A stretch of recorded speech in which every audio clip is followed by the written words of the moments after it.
વિશ્વામિત્રે પોતાની શક્તિ એટલી બધી વાપરી પણ એને વશિષ્ઠને જીતી શક્યો.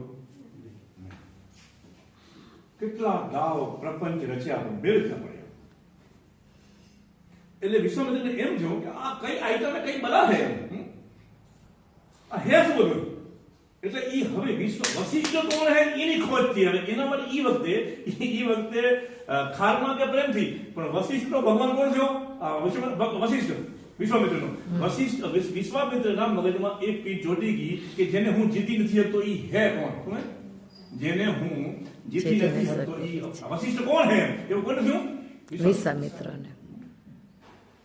હવે ઈ વખતે વશિષ્ઠની શોધ કરવા માટે વશિષ્ઠ શું હે ઈ શોધવા માટે એને તપ આવ્યું વિશ્વામિત્ર. નામ બીજું વિશ્વામિત્ર પછી આવ્યું. હવે નામ એ જ શોધ મને ખબર ભૂલી ગયો કાં હતું.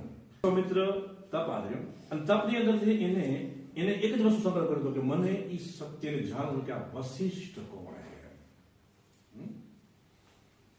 અને હજારો વર્ષ તપ કર્યો ત્યારે અંદરથી અવાજ આવ્યો ગાયત્રી મંત્ર.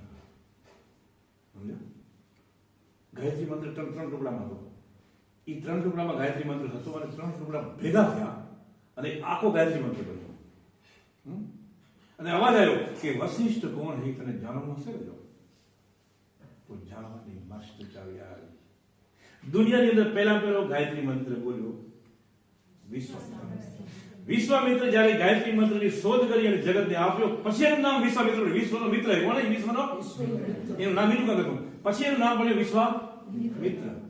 ગાયત્રી મંત્રની શોધ કરી એટલે એને અંદરથી એમ કીધું કે તું જે સત્યની ખોજ કરવી હે એની અંદર આ પાસવર્ડ આ હે.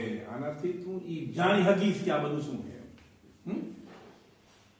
અને વિશ્વામિત્રે એ ગાયત્રી મંત્રની શોધ કર્યા પછી અલગ અલગ ટુકડા દેખાણા અને આખો ગાયત્રી મંત્ર એને જપ કર્યો. જપ કરીને એ બોલવા મળે એમાંથી લાઈટ પ્રકાશ થયો અને એમાંથી એને ખબર પડી મને બેઠું આ શું છે. એટલે આખો ગાયત્રી મંત્ર જ્યારે સિદ્ધ થઈ ગયો ત્યારે એને છઠ્ઠી એક ટ્રેલ દેખાણો. ક્યાં? ગાયત્રી મંત્રની સાધના તમને આની હારે જોડશે. કેની હારે જોડશે? સૂર્ય હારે જોડશે. જ્યારે આનો અનુભવ કર્યો ત્યારે ખબર પડી કે વશિષ્ઠ કોણ હે. શું હે? અને થોડી વશિષ્ઠ મને બેઠો અહીંયા બેઠો. ક્યાં બેઠો હે? વશિષ્ઠ અહીંયા હે. હા, તો ઈ એની ગેમ હતી કે નહીં? ગેમ વશિષ્ઠ અને વિશ્વામિત્રની ગેમ હતી ને. તો ગેમ મીન્સ જસ્ટ એ ખેલ. આપણે ખબર પડી કે ગાયત્રી મંત્ર કેને કહેવાય. ઈ વિશ્વામિત્ર જાગી ન હોય તો અને